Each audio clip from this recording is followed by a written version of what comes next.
अथ श्रीकालीकवचम्। श्रीगणेशाय नमः। कवचं श्रोतुमिच्छामि त्वां च विद्यां दशाक्षरीं। नाथ त्वत्तो हि सर्वज्ञ भद्रकाल्याश्च साम्प्रतम्। नारायण उवाच ऋणु नारद वक्ष्यामि महाविद्यां दशाक्षरीं। गोपनीयं च कवचं त्रिषु लोकेषु दुर्लभम्। ह्रीं श्रीं क्लीं कालिकायै स्वाहेति च दशाक्षरीं। दुर्वासाहि ददौराज्ञे पुष्करे सूर्यपर्वणि। दशलक्षजपेनैव मन्त्रसिद्धिर्कृता पुरा। पञ्चलक्षजपेनैव पठन् कवचमुत्तमम्। बभूव सिद्धकवचोऽप्ययोध्यामा जगाम सः। कृत्स्नाभि पृथिवीं जिज्ञे कवचस्य प्रसादतः। नारद उवाच श्रुता दशाक्षरी विद्या त्रिषु लोकेषु दुर्लभा। अधुना श्रोतुमिच्छामि कवचं ब्रूहि मे प्रभो। अथ कवचं शृणु वक्ष्यामि विप्रेन्द्र कवचं परमाद्भुतम्। नारायणेन यद्दत्तं कृपया शूलिने पुरा। त्रिपुरस्य वधे घोरे शिवस्य विजयाय च। तदेव शूलिना दत्तं पुरा दुर्वाससे मुने। दुर्वाससा च यद्दत्तं सुचन्द्राय महात्मने। अतिगुह्यतरं तत्त्वं सर्वमन्त्रोघविग्रहम्। ह्रीं श्रीं क्लीं कालिकायै स्वाहा मे पातु मस्तकम्। क्लीं कपालं सदा पातु ह्रीं ह्रीं ह्रीमतिलोचने। ह्रीं त्रिलोचने स्वाहा नासिकां मे सदावतु। क्लीं कालिके रक्ष रक्ष स्वाहा दन्तं सदावतु। ह्रीं भद्रकालिके स्वाहा पातु मे धरयुग्मकम्। ह्रीं ह्रीं क्लीं कालिकायै स्वाहा कण्ठं सदावतु। ह्रीं कालिकायै स्वाहा कर्णयुग्मं सदावतु। क्लीं क्लीं क्लीं काल्यै स्वाहा स्कन्धं पातु सदा मम। क्लीं भद्रकाल्यै स्वाहा मम वक्षः सदावतु। क्लीं कालिकायै स्वाहा मम नाभिं सदावतु। ह्रीं कालिकायै स्वाहा मम स्पष्टं सदावतु। रक्तबीजविनाशिन्यै स्वाहा हस्तौ सदावतु। ह्रीं क्लीं मुण्डमालिन्यै स्वाहा पादौ सदावतु। ह्रीं चामुण्डायै स्वाहा सर्वाङ्गं मे सदावतु। प्राच्यां पातु महाकाली आग्नेयां रक्तदन्तिका। दक्षिणे पातु चामुण्डा नैऋत्यां पातु कालिका। श्यामा च वारुणे पातु वायव्यां पातु चण्डिका। उत्तरे विकटास्या च ऐशान्यां साट्टहासिनी। ऊर्ध्वं पातु लोकजिह्वा मायाद्या पात्वधः सदा। जले स्थले चान्तरिक्षे पातु विश्वप्रसूः सदा। इति ते कथितं वत्स सर्वमन्त्रौघविग्रहम्। सर्वेषां कवचानां च सारभूतं परात्परम्। सप्तद्वीपेश्वरो राजा सुचन्द्रोऽस्य प्रसादतः। कवचस्य प्रसादेन मान्धाता पृथिवीपतिः। प्रचेता लोमशश्चैव यतः सिद्धो बभूवः। यतो हि योगिनां श्रेष्ठः सौभरिः पिप्पलायनः। यदि स्यात् सिद्धकवचः सर्वसिद्धीश्वरो भवेत्। महादानानि सर्वाणि तपांसि च व्रतानि च। निश्चितं कवचस्यास्य कलां नार्हन्ति षोडशी। इदं कवचमज्ञात्वा भजेत् कालीं जगत्प्रसूं। शतलक्षप्राप्तोऽपि न मन्त्रः सिद्धिदायकः।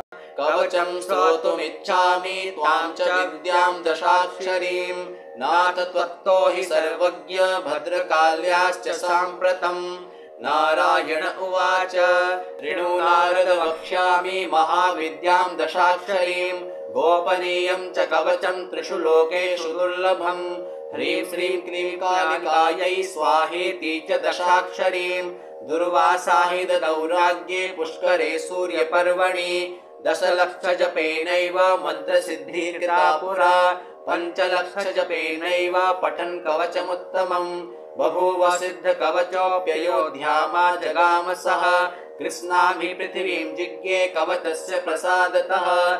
नारद उवाच श्रुता दशाक्षरी विद्या त्रिषु लोकेषु दुर्लभा। अधुना श्रोतुमिच्छामि कवचं ब्रूहि मे प्रभो। अथ कवचं शृणु वक्ष्यामि विप्रेन्द्र कवचं परमाद्भुतम्। नारायणेन यद्दत्तं कृपया शूलिने पुरा। त्रिपुरस्य वधे घोरे शिवस्य विजयाय च।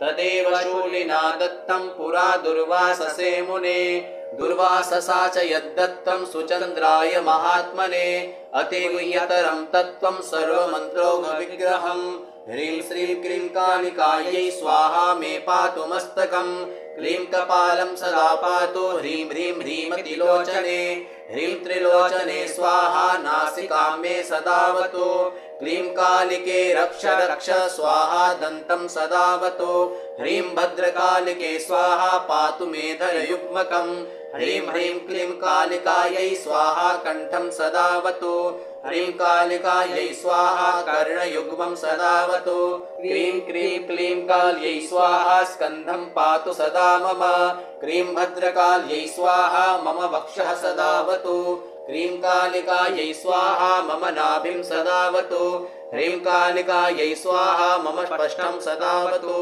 रक्तबीजविनाशिन्यै स्वाहा हस्तौ सदावतु ह्रीं क्लीं मुण्डमालिन्यै स्वाहा पादौ सदावतु ह्रीं चामुण्डायै स्वाहा सर्वाङ्गं मे सदावतु प्राच्यां पातु महाकाली आग्नेयां रक्तदन्तिका दक्षिणे पातु चामुण्डा नैऋत्यां पातु कालिका श्यामा च वारुणे पातु वायव्यां पातु चण्डिका उत्तरे विकटास्या च ऐशान्यां साट्टहासिनी ऊर्ध्वं पातु लोकजिह्वा मायाद्या पात्वधः सदा जले स्थले चान्तरिक्षे पातु विश्वप्रसूः सदा इति ते कथितं वत्स सर्वमन्त्रौघविग्रहम् सर्वेषां कवचानां च सारभूतं परात्परम् सप्तद्वीपेश्वरो राजा सुचन्द्रोऽस्य प्रसादतः कवचस्य प्रसादेन मान्धाता पृथिवीपतिः प्रचेता लोमशश्चैव यतः सिद्धो बभूवः यतो हि योगिनां श्रेष्ठः सौभरिः पिप्पलायनः